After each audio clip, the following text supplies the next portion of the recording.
जिन लोगों को ये लगता था कि उनकी एक वोट से क्या बदलेगा, आज आप अपनी एक वोट का असर देखिए। हमारे देश में एमबीबीएस की पढ़ाई की करीब 1 लाख सीटों के लिए लगभग 24 लाख बच्चे नीट की परीक्षा देते हैं और जो कुछ हो रहा है यह हमारे देश के परिश्रमी और मेधावी बच्चों की तपस्या का अपमान है। क्या हमारे देश में अब गरीब परिवारों के बच्चे डॉक्टर नहीं बन सकते? और हमारे देश में बेईमानी को बड़ा मुद्दा अब भी क्यों नहीं माना जाता? असल में अगर किसी परीक्षा में बेईमानी हो जाए तो ये उस देश के बच्चों का सबसे बड़ा अपमान है। यही पत्रकार अब से एक हफ्ते पहले तक दिन रात सरकार की दलाली करता था, सरकार की कमियों को छिपा लेता था, सारा दोष आप पर और विपक्ष पर थोप देता था। आज वो मजबूर है इस देश में हो रही धांधलियों को उजागर करने के लिए।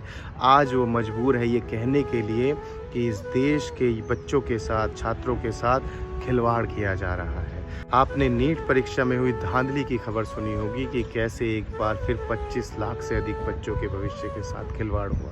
अब से 2 महीने पहले भी यही हुआ था जब दरोगा भर्ती में पेपर लीक हुआ और 50 लाख से अधिक बच्चों का भविष्य गर्त में चला गया।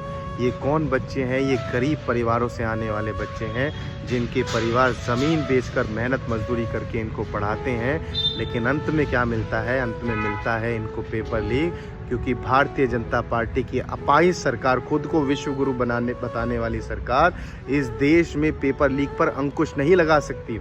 और जब इतनी मेहनत करने के बाद भी, खुद को इतना काबिल बनाने के बाद भी इस देश का युवा बेरोजगार रह जाता है, तो सरकार में बैठे बेशरम लोग इस प्रकार का बयान देते हैं। मोदी जी ने तो रोक दिया। एक भी बच्चा है मोदी जी का? बताओ कोई एक भी बच्चा है योगी जी का? तो योगी जी, मोदी जी तो बेरोजगारी रोक दिए। अरे बेशर्मो, देश का युवा दिन रात मेहनत करके खुद को काबिल बनाए, असफल रहो तुम उनको नौकरी देने में, और दोष भी तुम उनको दे दो कि तुमने बच्चे ही पैदा क्यों किए थे। बच्चे पैदा ना करते तो ना वो नौकरी मांगते और ना ही सरकार पर यह सवाल उठता कि वो नौकरी देने में सक्षम क्यों नहीं है।